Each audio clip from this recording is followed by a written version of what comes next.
anterior os decía que vamos a tratar de recorrer el patrimonio extremeño haciendo pues un viaje diferente a través de nuestra historia y de nuestra historia del arte, que vamos a ver representada pues, en nuestros monumentos y en nuestros yacimientos arqueológicos más importantes.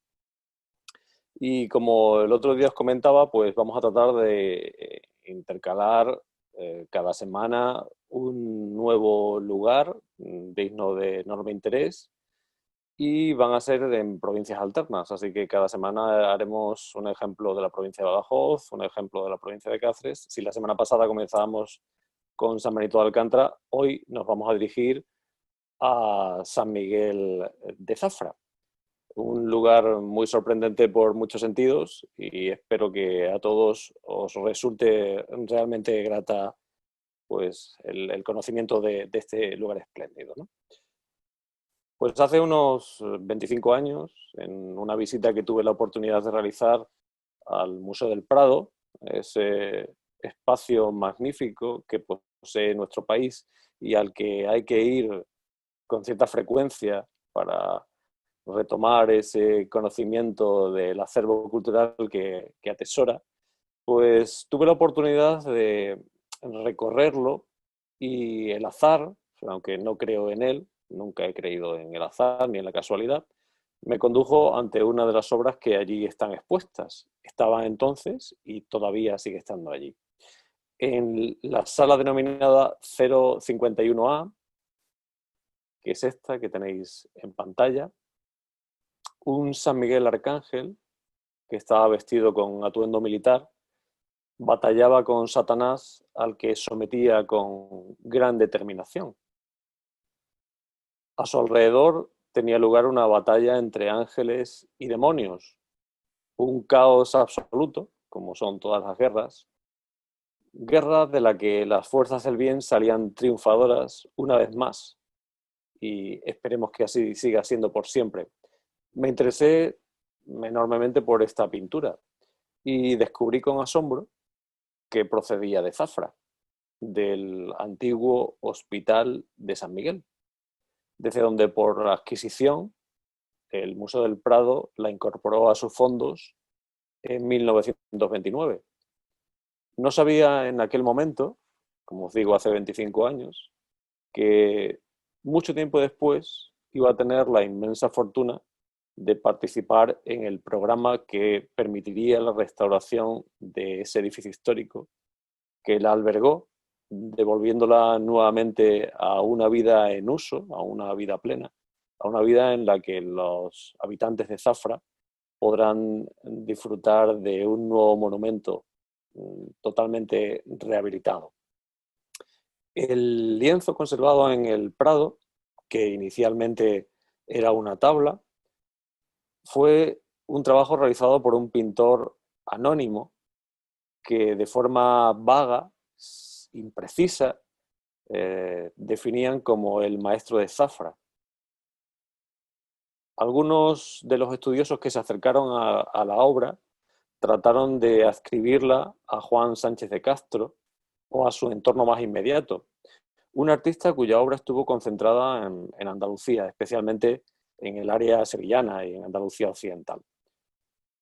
Es en imagen una obra de este pintor. Nuestro San Miguel fue realizado entre 1495 y 1500, durante el periodo denominado gótico tardío, y estilísticamente conectado con la denominada corriente hispano-flamenca. Otros afirmaban que fue obra del pintor Antón de Madrid, quien trabajó en la Baja Extremadura entre fines del siglo XV y principios del siglo XVI.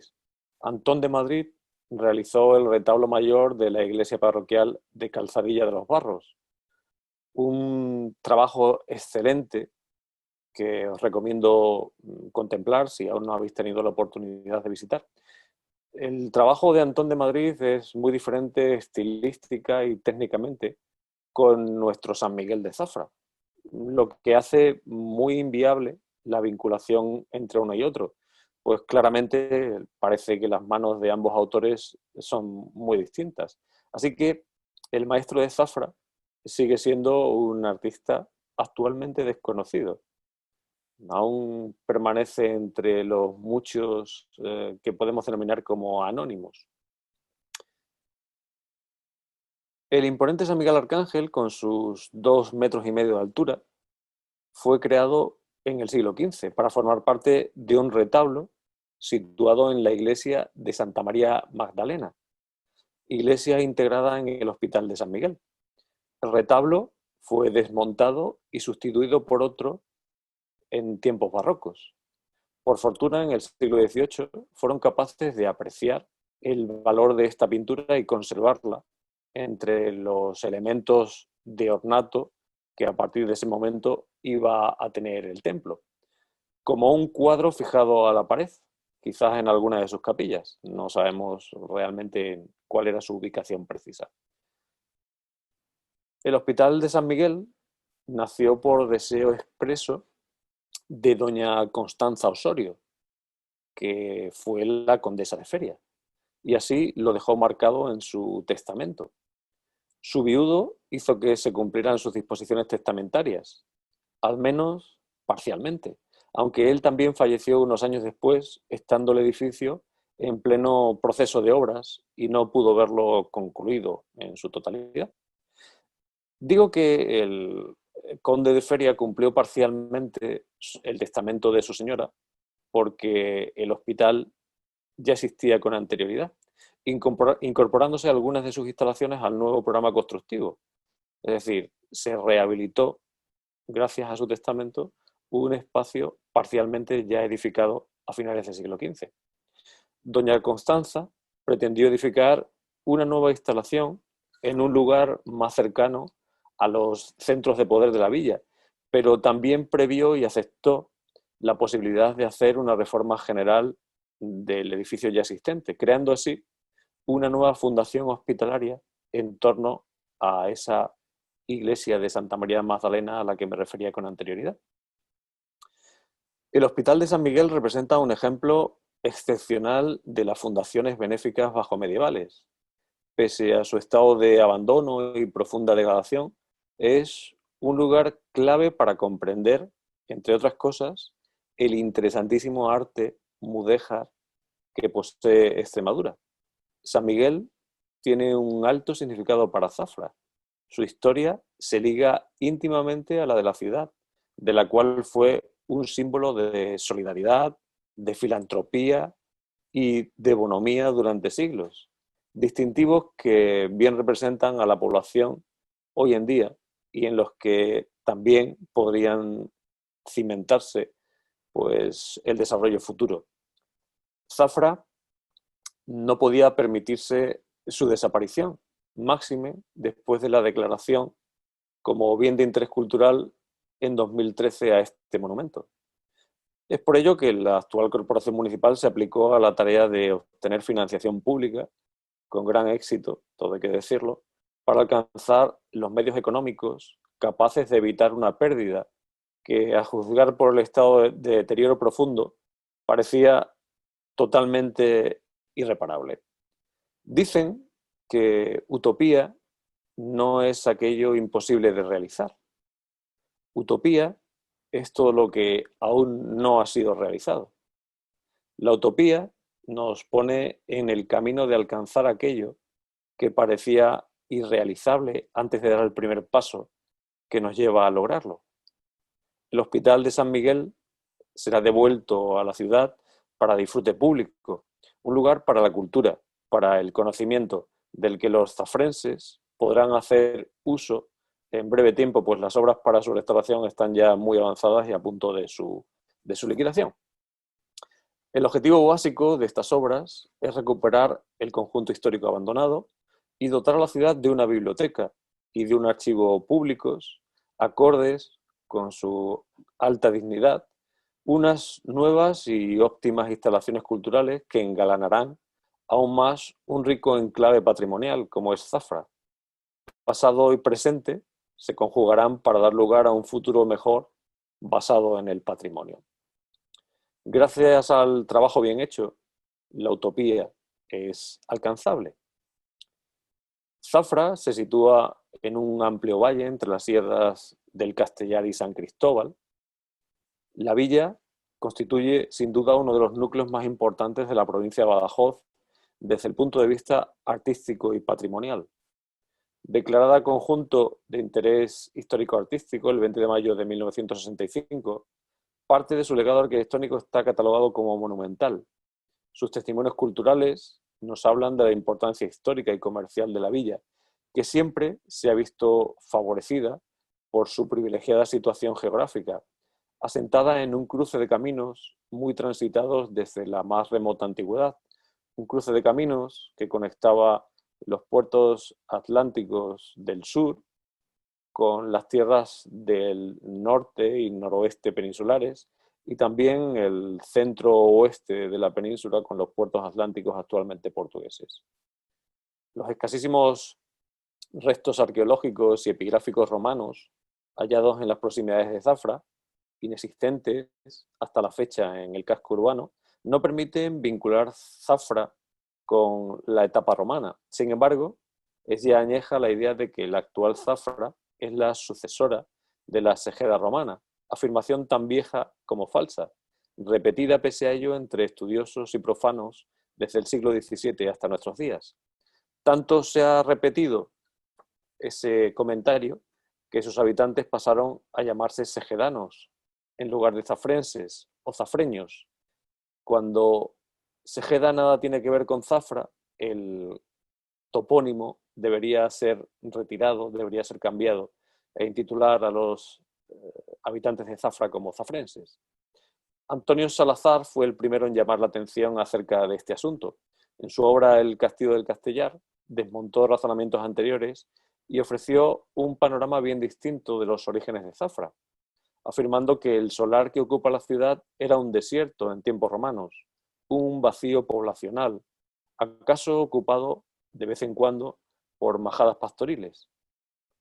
Salazar sí apreció la existencia de una población estable de tiempos islámicos en la Sierra del Castellar, población en la cual está el origen de la zafra histórica, de la zafra que ha llegado hasta la actualidad.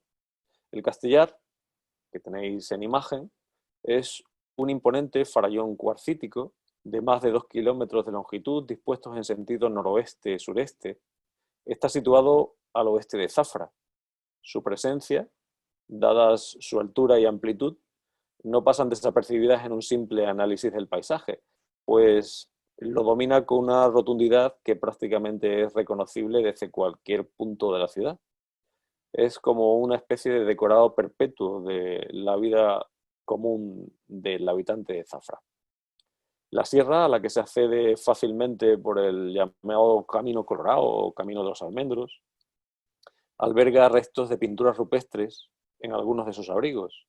Se trata de pinturas de corte esquemático, muy sencillas, que arrancan desde el periodo calcolítico, momento en el que podemos ubicar y asentar el periodo de ocupación más antiguo reconocible en este espacio arqueológico singular.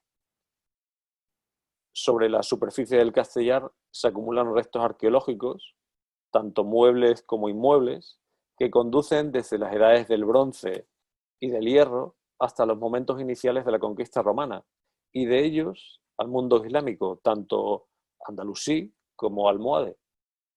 Finalizada la ascensión del camino, se vislumbra hacia el norte un sendero en el que de alguna forma podemos ver fosilizados los antiguos caminos que permitían el acceso a esa ciudad perdida que se halla en el origen de Zafra. Pronto se alcanzan, siguiendo ese recorrido, los restos de un posible fortín romano de época republicana. Estamos hablando de los siglos II y I antes de nuestra era. Un gran pedregal dificulta el reconocimiento de estas estructuras porque todo está abandonado desde hace muchos siglos, como podéis entender. Más arriba, muros de aparejo ciclópeo informan de una posible filiación indígena, probablemente de la Segunda Edad del Hierro, como también lo es el asentamiento cercano situado bajo la ermita de Belén, algunas de cuyas estructuras pueden verse en el corte producido cuando se hizo la carretera que la circunvala. Ahí tenéis una imagen del Castellar bajo ese soportal de la ermita de Belén. Es posible que la construcción defensiva romana se erigiera para pacificar a esas tribus célticas locales, aquí asentadas, y controlar el camino que enlazaba hacia el oeste con Burguillos del Cerro, a través de un ramal del camino que desde la desembocadura del Guadiana ascendía hacia el norte hasta llegar a Mérida, el que en época romana se denominaba Item ab ostio fluminis anae emeritangusque, el camino número 23 en ese itinerario de Antonino, que nos marca los que eran los principales caminos existentes en la península. Un recorrido que con el paso del tiempo pues, fue cambiado su nombre hasta alcanzar el que todos conocemos como el de Villa de la Plata, en ese tramo hacia el sur. Sobre las crestas más elevadas, ahí tenéis una imagen aérea en la que podemos ver Zafra al fondo y los crestones cuarcíticos a cuyos pies se asienta ese yacimiento arqueológico espectacular. Y como os digo, sobre esas crestas más elevadas se alzan los restos de lo que fue una imponente fortificación andalusí. No sé si tenéis la posibilidad de mirar en pantalla y apreciar todos esos montículos que nos están informando de la presencia de estructuras bajo el subsuelo y generando una planta, gracias a nuestra imaginación, podemos tratar de interpretar cómo sería esa fortificación y esa población a ella vinculado. En esa zona más alta tenemos la fortificación principal y en ella estaría la que podríamos denominar como Alcazaba, ese lugar ocupado por la milicia que defendería esta población. El asentamiento islámico es muy extenso si lo comparamos con otros enclaves similares coetáneos, hecho que hay que poner en relación con su alta importancia y sus funciones. Supera con creces las 12 hectáreas en lo que sería el espacio intramuros. Extramuros, el asentamiento sería, como os podéis imaginar, mucho más amplio, pues habría que añadir las áreas cementeriales, la Makbara, que en este periodo es como se denominaban, arrabales, zonas productivas, etc., ¿no? La ciudad, pues, como tal hay que entenderla, dada su dimensión, presenta un urbanismo condicionado por la notable pendiente y por el farallón rocoso dispuesto hacia el este. Las calles zigzaguean entre las laderas aterrazadas, sobre las que se emplazarían los diversos barrios en distintas alturas, hasta alcanzar la Alcazaba, que, como os decía, se sitúa en la posición más elevada. El asentamiento islámico tiene un nombre conocido. Ese nombre no es otro que el de Sahra Abu Hassan, del que deriva indudablemente el topónimo de Zafra. Sahra viene a traducirse como roca o peñón.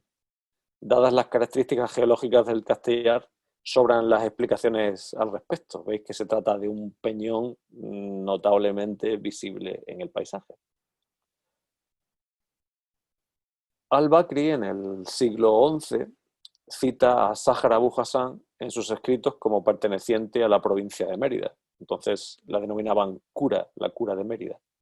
En época almohade debió ser refortificada, como sucedió con tantos otros emplazamientos existentes en Extremadura. En ese periodo, por ejemplo, se refortifican Cáceres, se refortifica Badajoz, Mérida, Hornachos, Reina, Montemolín y otros tantos espacios fortificados extremeños. Fue ese un intento almohade por tratar de proteger su frontera con los territorios cristianos. Un esfuerzo que no evitó que finalmente cayera en manos de Castilla y León. A partir de 1241, año en la que es conquistado este territorio, el bastión defensivo fue desmantelado y sus pobladores desalojados del antiguo lugar. La primera crónica general hace referencia al momento en el que muchos de los habitantes de Sahra decidieron permanecer en el nuevo asentamiento. Un asentamiento creado esta vez en el llano, lejos de esos de esos puntos elevados de difícil control. Nació así Zafra, una aldea integrada en el entonces enorme Alfoz, que hoy vendríamos a catalogar como término municipal, de la ciudad de Badajoz. En esta aldea, el componente mudéjar llegó a ser tan importante que su influencia se dejará sentir en la arquitectura y en el urbanismo producido en la localidad durante las centurias siguientes. La villa pasaría a ser propiedad de diversas familias nobles, hasta que fue definitivamente donada a la Casa de los Suárez de Figueroa.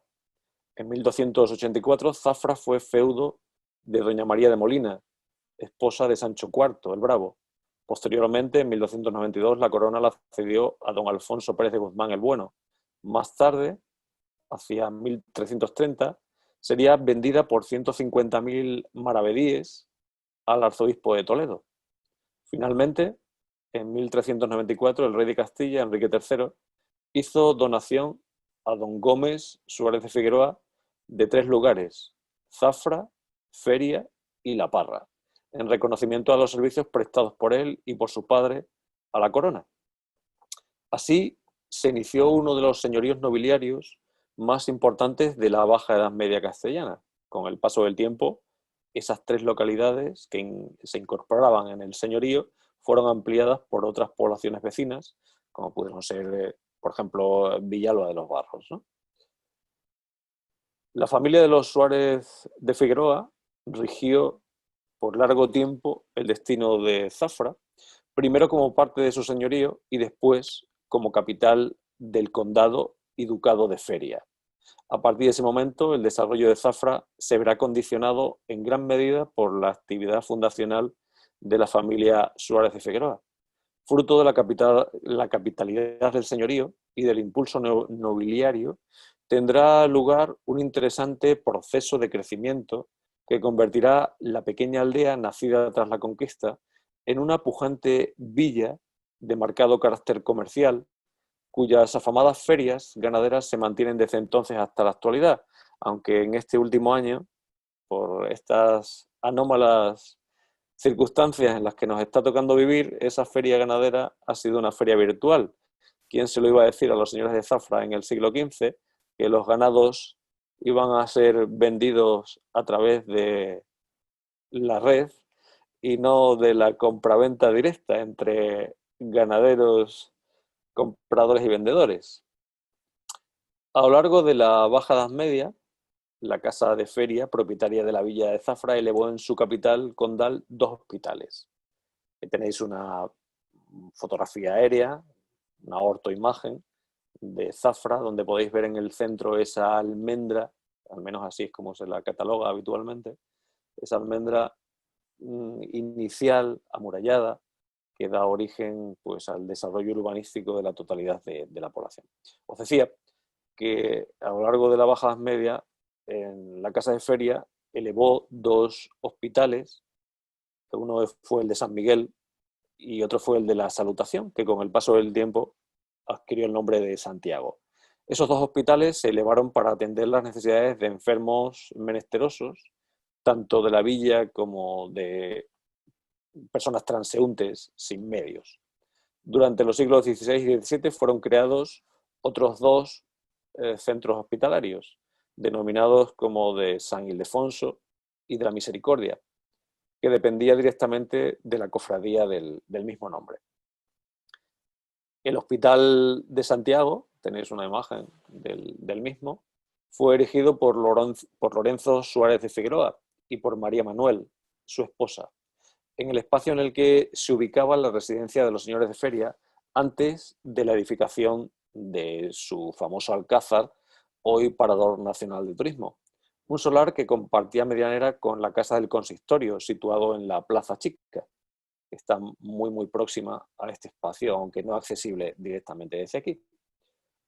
La institución contaba con capilla, con patio articulador de dependencias, entre ellas salas de curación, cuartos para pobres de solemnidad, hospedería para personas itinerantes sin medios, así como habitaciones de capellán y enfermos.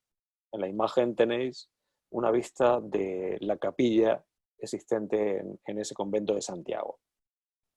El conjunto disponía también de un área cementerial en el que se sepultaban a los pobres sin medios que morían en el hospital, y también había pues, zonas de huertas y corrales con los que suministrar los alimentos básicos que alimentarían a los habitantes, a los residentes, mejor dicho, de este lugar. Resulta sumamente interesante analizar las instituciones de beneficencia creadas por la nobleza bajomedieval, pues ellas, de una forma clara, permiten comprender la mentalidad de las clases privilegiadas de estos siglos.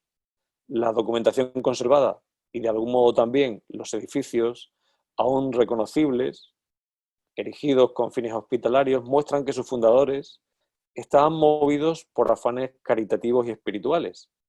No obstante, y pese a que hubiera casos de una generosidad verdadera, cuando son estudiados en profundidad, se aprecia con total claridad que la mayor parte de las instalaciones de beneficencia fueron creados desde motivaciones interesadas, no filantrópicas, al menos no exclusivamente filantrópicas.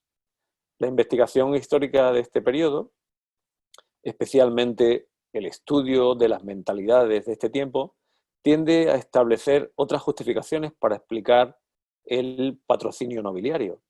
Entre ellas, cabe citar el prestigio social para sus fundadores y la necesidad de mantener la paz social en los territorios comandados por las élites nobiliarias mediante la atención a los más menesterosos, carentes hasta de los más básicos para garantizar su subsistencia.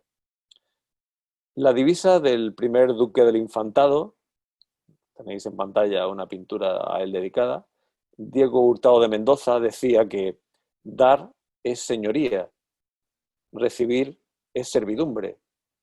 Esta enseña muestra claramente la mentalidad de las élites aristocráticas medievales. La generosidad se encuentra entre los valores que distinguen a la nobleza del resto de las clases sociales. Diego de Valencia afirmaba en el siglo XV que dar es nobleza y cimiento de nobles. La generosidad, o como se denominaba en palabras medievales, la largueza, se concebía como una virtud moral consistente en distribuir bienes sin esperar nada a cambio. Una virtud que penetraba la ideología nobiliaria y, por ende, la del conjunto de la sociedad hasta convertirse en uno de los principios más destacados de las élites. Teniendo en cuenta que en la Edad Media la mayor parte de los bienes atesorados por la nobleza procedían del ejercicio de la violencia, bien mediante la guerra, el robo, la usurpación o la coacción, bien a través de la opresión sobre el pueblo, la generosidad facilitaba su lavado, proyectándose como virtuosa a ojos del común de la población. Aquellos que no podían comportarse de acuerdo con lo que su rango social exigía, dejaban de poseer el respeto que la sociedad les otorgaba, encumbrándolos, de tal modo que era una norma el que la opinión pública viera en el modo de vida noble no el origen de la nobleza, pero sí un aspecto consustancial a la misma. Ello se vincula al necesario cuidado de la apariencia, tanto personal como familiar, condición fundamental para mantener el estatus, la imagen pública de esa familia noble. Es decir, vivir de acuerdo a los convencionalismos marcados por la cultura dominante suponía tanto como conseguir el respeto de las personas que la componían. Además, la generosidad funcionaría como un sistema de redistribución de la riqueza. El noble absorbía buena parte de los saberes generados en su entorno de acción y devolvía una porción de los mismos mediante un sistema de dádivas, regalos y, con frecuencia, gasto excesivo. En la cercanía de la muerte, otro tipo de preocupaciones dirigían la generosidad de la élite. Si durante la vida se ansiaba asegurar las bases en las que el poder terrenal se cimentaba, en su finalización el deseo no sería otro que aferrarse a la posibilidad de una gozosa existencia en el más allá, de acuerdo a los méritos terrenales, bien mediante la idea de la fama, que nada tiene que ver con la que tenemos hoy en día, bien con la inmortalidad prometida por la Iglesia a todos los justos. Es decir, perpetuar la posición privilegiada más allá de la muerte era el objetivo.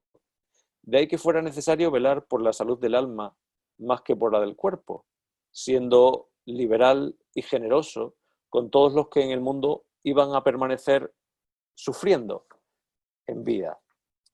Siguiendo esta línea de pensamiento, puede comprenderse perfectamente el desprendimiento de bienes y de rentas para servir a los más necesitados, que recoge el testamento de la fundadora, doña Constanza Osorio, del Hospital de San Miguel, fechado el 18 de abril de 1480. Se erige el hospital en un amplio solar, del cual tenéis la planta en imagen, situado entre las calles Ronda de la Maestranza y San José, antiguamente denominado de San Miguel. Un solar intramuros, muy próximo a la muralla, totalmente perdida en esta zona y alejado de los centros de poder tanto público como religioso y económico de la villa. La elección del lugar fue contraria a la disposición testamentaria de la segunda condesa de Zafra, que solicitaba fuera cercana a la iglesia parroquial y a las plazas principales, que como bien sabéis son denominadas como plazas grande y chica. El testamento es muy interesante en distintos sentidos, especialmente ha de destacarse la existencia previa al documento de un hospital de San Miguel ya existente, que por circunstancias como su estado de conservación, dimensiones escasas o inadecuación a las necesidades del momento, se pretendía trasladar o reedificar gracias a la caridad de los condes. El traslado requería la elección de un nuevo emplazamiento y de la construcción completa del mismo. La reedificación, por el contrario, conllevaba la reestructuración de las instalaciones previas y su adecuación a nuevos criterios y modas arquitectónicas. El Hospital de San Miguel, que ha llegado a nuestros días, es el resultado de una reconstrucción completa en torno a la iglesia de la Magdalena, hecho que justifica ciertos desajustes en la integración del templo y de las dependencias hospitalarias perimetrales, así como la presencia de ciertos elementos arcaizantes. Como podéis ver en esa imagen aérea, el conjunto de edificaciones existente bajo esas cubiertas tan deterioradas, pues muestra una planta cuya organización dice y habla de esa modificación producida a lo largo del tiempo para adaptarse a esa iglesia ya existente en el centro de ese solar. La iglesia es, como no puede ser de otra forma, uno de los elementos más importantes del conjunto. Todo se construye en torno a ella y es, como os digo, el elemento vertebrador. La condesa profesaba una gran devoción por Santa María Magdalena y es precisamente junto a su iglesia, erigida bajo la advocación de esa santa, que decide realizar su obra de misericordia para cumplir con esos votos prometidos. La iglesia, su restauración y el conjunto de bienes muebles en ella integrados necesarios para el culto fueron financiados enteramente a su costa. Para el sostenimiento del hospital y de los enfermos pobres en él acogidos, dejó dispuestos bienes propios vía testamento. Desde el segundo tercio del siglo XVIII, los recursos legados por doña Constanza Osorio se vieron incrementados notablemente gracias a las donaciones testamentarias de los hermanos Rodríguez de Arenzana, quienes decidieron legar una parte sustancial de sus bienes para el cuidado de los enfermos, especialmente de los sifilíticos, que en aquel tiempo eran plaga en toda Castilla.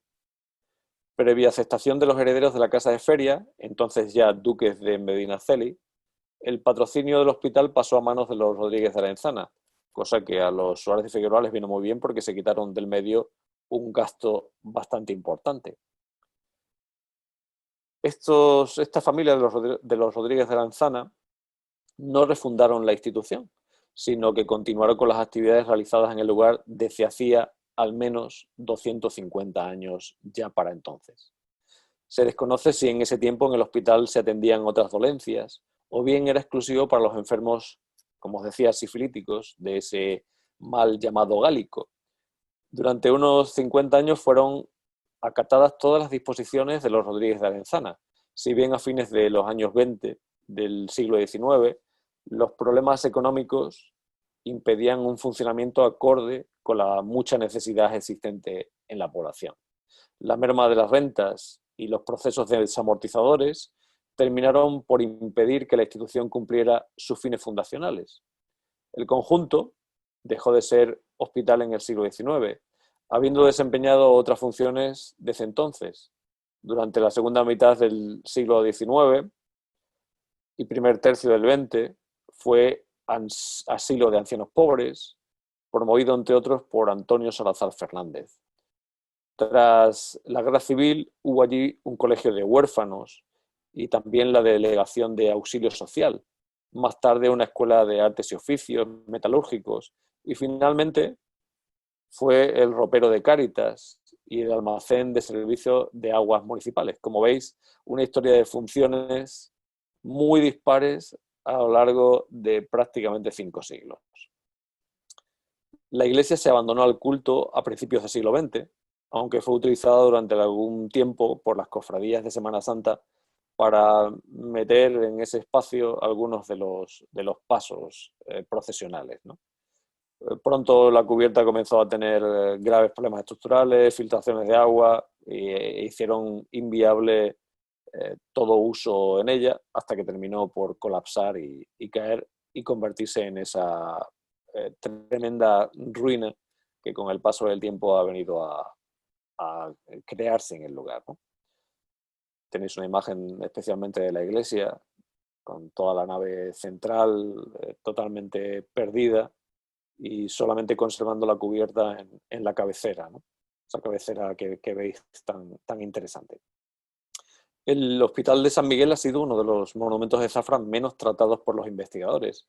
Quizás esa atención haya venido condicionada por tratarse de un conjunto edificado semioculto, no abierto a la calle, sino ubicado tras muros e inmuebles adosados siglos después de su elevación, pues buena parte de ello fue fagocitado por compras y ventas de parte de su espacio.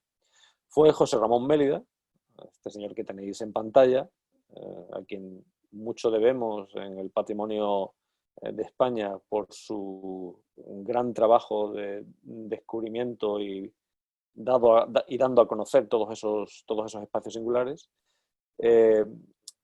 Fue, como os digo, José Ramón Mélida el que estudió San Miguel con cierto detenimiento.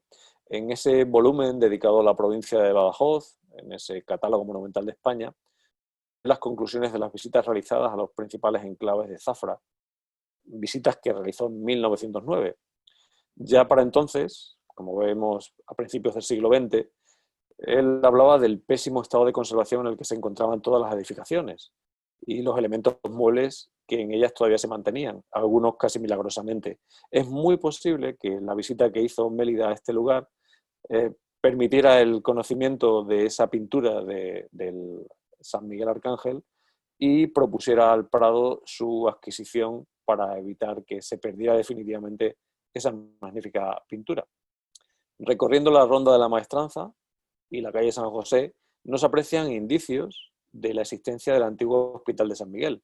Como veis, se trata de muros y viviendas que aíslan totalmente de la calle el monumento y que hacen no comprensible desde el exterior lo que existe en el interior. De hecho, para muchos habitantes de Zafra este era un lugar pues absolutamente desconocido, dado que se encontraba en un patio hacia el interior. Es necesario, para reconocerlo, como os digo, rebasar un enorme portón dispuesto en la calle San José para poder acceder a este espacio en el que se ubica, ¿no? El portón, probablemente erigido en el siglo XVIII o inicios del XIX, permite adentrarse en un espacio singular en el que todo se rige por otro ritmo. Un ritmo en el que podemos decir que nada tiene que ver con la ajetreada vida existente en nuestros días y que nos ofrece un espacio que ha ido languideciendo a lo largo de las últimas décadas hasta no ser entendido como uno de los símbolos más importantes, más destacados de Zafra, ¿no? Como si se tratara de una cápsula del tiempo, los muros perimetrales han preservado un conjunto edificado que fue evolucionando durante 7 centurias, entre los siglos XIV y XXI. En esa cápsula temporal, que podríamos denominar, se conservan elementos de todos esos momentos históricos, de todos los estilos arquitectónicos y artísticos diversos producidos en ese amplio arco temporal, un compendio, por tanto, didáctico de la historia edificada de Zafra desde el medievo hasta nuestros días. Una perfecta escuela capaz de ofrecer conocimientos que nos permitan adquirir un aprendizaje de la historia constructiva de Zafra y también, por qué no decirlo, de la Baja Extremadura como conjunto. El solar ocupa una superficie ligeramente inferior a los 1.500 metros cuadrados, una extensión menor a la que tuvo en sus orígenes, habiendo sido mermada, como antes señalaba, con sucesivas ventas y apropiaciones de parte de su terreno a lo largo del tiempo. Tiene una planta tendente al rectángulo y dispuesta en sentido sureste-noroeste. Su superficie está parcialmente edificada, presentando también amplias zonas vacías, carentes de construcciones, a modo de patios, algunos de ellos de servicio y otros destinados al uso de los enfermos, ¿no? En el recorrido desde la puerta existente en la calle San José, que veíamos antes, ese portón, hacia ese interior, desde el sur hacia el norte, la primera construcción con la que nos encontramos es la iglesia, guarecida por una galería porticada en sus frentes oeste y sur. Una galería, como veis, enormemente atractiva, con esos arcos de medio punto ligeramente peraltados, muy propias del mudéjar de fines del XV e inicios del siglo XVI. Está realizado íntegramente con ladrillo y desprovisto en la actualidad de su capa protectora, aunque es muy probable que tuviera una falsa fábrica de ladrillo sobre ladrillo. Como veremos, existe algún ejemplo que os mostraré más adelante. A la iglesia se accede gracias a esa magnífica puerta que se dispone a los pies del templo y es un interesantísimo ejemplo de un vano gótico influido obviamente por el mudéjar, muy del gusto de la provincia de Badajoz y muy especialmente del gusto de Zafra, que está rematada, me refiero a la puerta, en su eje central por los escudos de don Gómez Suárez de Figueroa. A la izquierda veis las famosas hojas de higuera de los Suárez de Figueroa y de doña Constanza Osorio a la derecha. Y tenéis otra imagen del mismo, ¿no? Veis que sobre esa fábrica de ladrillo, que no se ve, lo que tenemos es otra, que es un revestimiento que imita el ladrillo, y ese revestimiento está protegiendo de la intemperie todos esos muros, facilitando su protección, cosa que no se suele hacer en tiempos más recientes, que no hemos hecho otra cosa que despellejar literalmente buena parte de nuestros edificios históricos, dejándolos inermes ante los agentes meteorológicos. Como os decía, tenéis esos magníficos ejemplos de heráldica en la que los señores de feria están indicando claramente quiénes son los autores del patronazgo bajo el cual el edificio se levanta. Si bien es cierto que el Hospital de San Miguel nace por deseo de su fundadora, vuelvo a repetir, doña Constanza Osorio, quien dispuso en su testamento los medios económicos para ello, y que las obras iniciadas tras su muerte fueron ejecutadas por su marido, don Gómez Suárez de Figueroa, como reflejan claramente estos elementos heráldicos, sostengo que en el lugar ya existía una institución de beneficencia que funcionaba desde tiempo atrás. Las piedras, todas las piedras que generan edificaciones, tienen la capacidad de hablarnos, de comunicarnos su historia. Solamente tenemos que hacerles las preguntas adecuadas para que nos las cuenten. Para eso estamos los expertos en patrimonio y los arqueólogos y los historiadores que indagamos acerca de esa historia. Este planteamiento está sustentado en la cronología en que puede ser datada la cabecera de la iglesia, que tenéis en pantalla. Esa cabecera de la iglesia es previa, muy claramente, a la muerte de doña Constanza. Además, el propio testamento plantea la disyuntiva del traslado o la reedificación del hospital, siguiendo los deseos de la mecenas. Disyuntiva que por sí misma es un indicativo claro de la existencia en el lugar de esa construcción. Constanza Osorio sentía una gran devoción por Santa María Magdalena y a ella quiso se consagrara la nueva iglesia del hospital, en caso de ser trasladado. Incluso definió en su testamento las características arquitectónicas básicas que había de poseer el santuario. Y esto es interesantísimo, porque de su lectura podemos inferir un modelo de edificaciones con los que se realizaron muchos de los templos coetáneos erigidos con trazas mudéjares. Fijaos lo que dice el testamento. Mando que se faga e edifique un cuerpo pequeño de iglesia con su tejado de madera, propia de esta tierra, y que se faga capilla, así pequeña de bóveda de ladrillo, con su altar en ella, donde se pueda decir misa y los pobres enfermos puedan ver a nuestro Señor desde sus camas, y que la dicha capilla sea de la vocación de la señora Santa María Magdalena, en quien yo tengo devoción, pintando toda la historia en un retablo que esté sobre el altar o en el arco de dicho altar, como mejor veniere, porque yo tenía propuesto en mi voluntad de hacer por su amor una iglesia o ermita pequeña, y quiero cumplirlo en la dicha obra del dicho hospital, con la dicha iglesia e capilla incorporada en él, porque será cosa de más devoción y caridad a las gentes. Fijaos qué interesante cómo está definiéndonos un modelo constructivo propio de ese finales del siglo XV, ¿no? De aquel edificio asistencial inicial solo queda la cabecera del templo. Es una obra propia de la segunda mitad del XIV, siguiendo el esquema de las cubas islámicas, planta central, cubierta semiesférica, sobre trompas de arista. Algo muy propio y muy visible en la comarca y ejemplificada en la magnífica rabita existente en la iglesia de San Juan Bautista de Burguillos del Cerro, una localidad muy próxima a Zafra. El testero de la iglesia de la Magdalena enlaza con esta tradición arquitectónica y la perpetúa hasta el fin de la Edad Media. En Zafra, con la Magdalena, el más antiguo templo conservado en la villa y reconocido hasta el momento, se crea un modelo que se repite en obras posteriores con ligeras variantes formales. Así, fijaos, esa maravillosa cúpula que siguen modelos ya muy antiguos, inspirados por la tradición constructiva hispano-musulmana. En Zafra, como os digo, en los testeros de Santa María del Valle, la actual Santa Clara, se sigue la tradición iniciada en la iglesia de la Magdalena de Zafra y también en el Hospital de Santiago. Podéis apreciar esas trompas de aristas, podéis apreciar cómo se generan bóvedas esquifadas, en este caso, de crucería en el de San Miguel, pero todas ellas están mostrando una forma de construir que estaba estrechamente ligada a los gustos tanto de la villa como de la comarca. Poco más, aparte de la capilla mayor de la iglesia de la Magdalena, se aprecia visualmente de las construcciones de ese templo de la Magdalena y del Hospital de San Miguel a ella vinculados originales.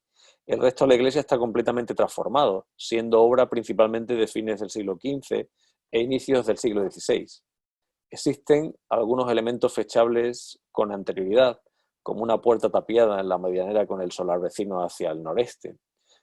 Son apreciables las dos jambas de ladrillo, aún con sus revestimientos murarios, ¿no? Los muros de la nave no tienen trabazón, ahí podéis verlos, no tienen trabazón alguna con el testero. Se aprecia muy claramente cómo es una ampliación de una edificación existente con anterioridad. Destacable también resulta la estancia frontal a la sacristía, que probablemente es un espacio reservado a los enfermos, que podían asistir a la liturgia sin necesidad de mezclarse con el resto de fieles, con el posible efecto contagio que podía darse en ellos. Ya sabéis que entonces no les obligaban a llevar mascarillas como nos obligan a nosotros en la actualidad.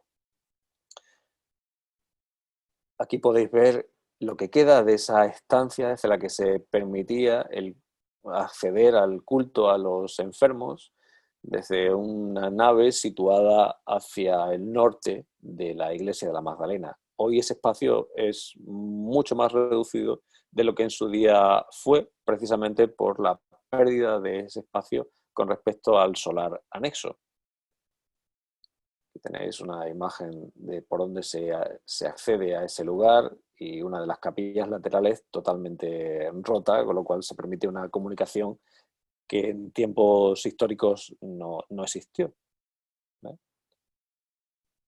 Así pues, como os decía, tenemos una iglesia cuya fase más antigua es el siglo XIV, que evoluciona hasta el siglo XVI, y entre ambos periodos se va gestando pues, un edificio realmente singular, de traza armónica y muy hermosa, ¿no? Vamos a ir ya muy rápido. Aquí tenemos una vista del pórtico hacia el lado oeste.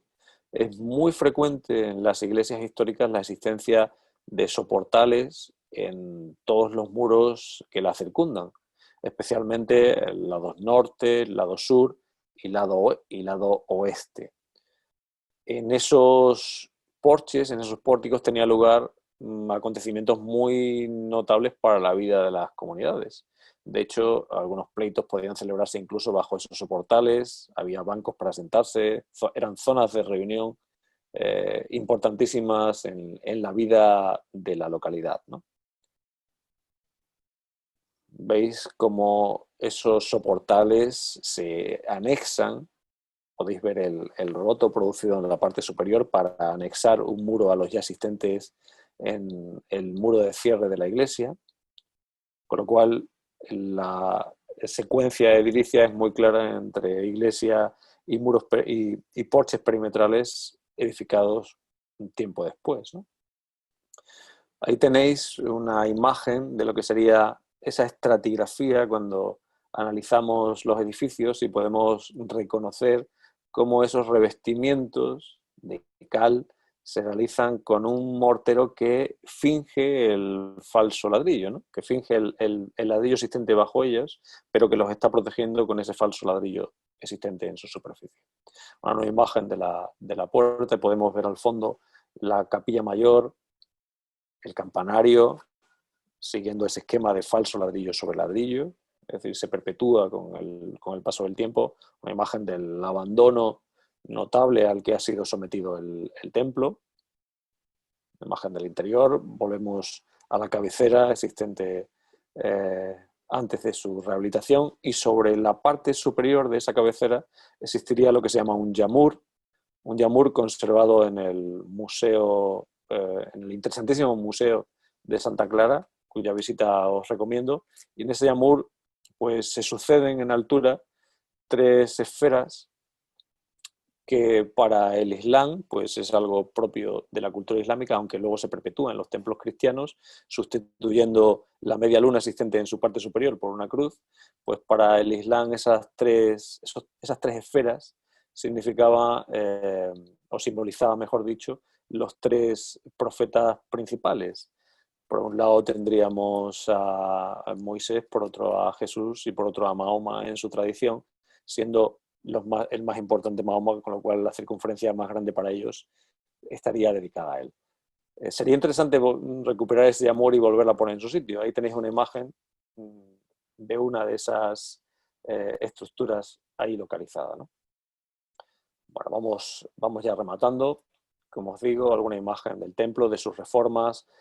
Por aquí se accedería a la sacristía. La sacristía estaba totalmente perdida, incorporada a la casa vecina como una habitación más.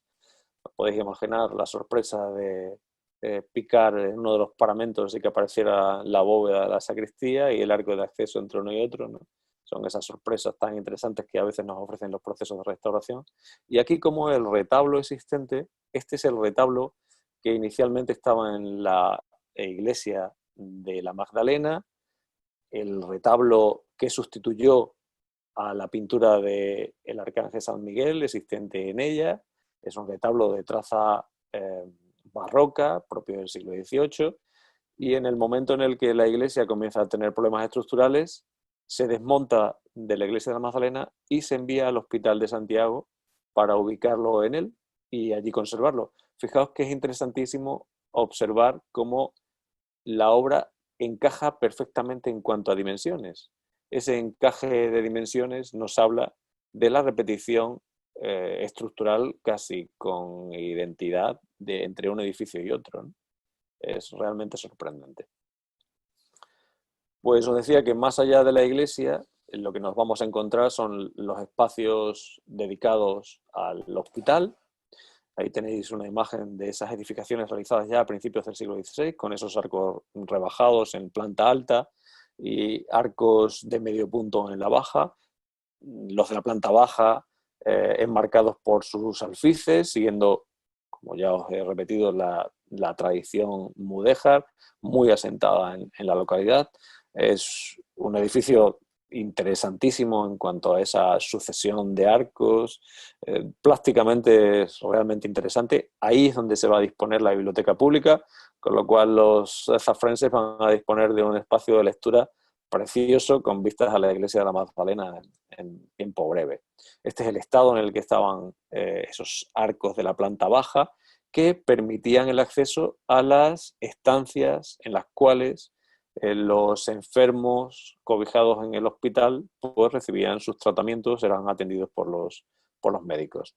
Se trata de un espacio con esas bóvedas características de la tradición extremeña, en este caso totalmente enjablegadas por fortuna, y ahí podéis ver el estado de abandono y de deterioro pese a los muchos intentos de mejora de las estructuras, como podéis ver con esos intentos de vigas, en algunos casos hasta de hierro, para tratar de soportar pues, los destrozos del paso del tiempo en las últimas instalaciones que allí existieron con una escuela de artes y oficios. Fijaos la excelente estética con la que se crean estos espacios en planta alta, con esos arcos rebajados en el área del hospital. Y una nueva galería cuyo uso es totalmente desconocido, pero que sigue, es una fase más avanzada del siglo XVI, pero que sigue los esquemas edilicios y constructivos ya visibles en el resto de las dependencias hospitalarias. Con el paso del tiempo y más allá de la fundación de los Arenzana, que siguen con esa fundación hospitalaria realizada por los Suárez de Figueroa, se generan nuevos espacios residenciales, como os decía hace un momento, también dedicados a la atención de personas mayores, pues fue a modo de geriátrico en el que se acogían personas carentes de atención y desfavorecidas. En ellos pues tenía lugar pues como una edificación característica con sus dependencias, como pueden ser cocinas, baños, etc. Este es el estado en el que se encontraba antes de su restauración. Como os podéis imaginar, era jugarse la vida entrar al edificio a poder estudiarlo, ¿no? Fijaos que todo está a punto del colapso, si es que no ha colapsado ya, realmente, ¿no? Algunos intentos de soportar esas pésimas intervenciones realizadas durante el siglo XX para los últimos usos de los que el templo dispuso. Y finalizamos indicando que Zafra pues, va a engalanarse con la restauración de este magnífico edificio, que no hace sino añadirse a la interesantísima lista de bienes históricos que llevaron a la concesión a la comprensión de Zafra como conjunto histórico-artístico. Espero que os haya sido de interés la charla, que pronto podamos ir todos a visitar la población, hacer un recorrido por sus calles y adentrarnos, si es posible, que en breve será, en ese magnífico edificio. Poder ver cómo se ha realizado una restauración de este espacio singular y ver en qué medida han mejorado el lugar después de esa inversión pública. Como os digo, os doy las gracias por vuestra atención. Vamos a frenar la grabación y dejaremos un tiempo para vuestras preguntas, para vuestras consultas, y me tenéis a vuestra entera disposición para ello.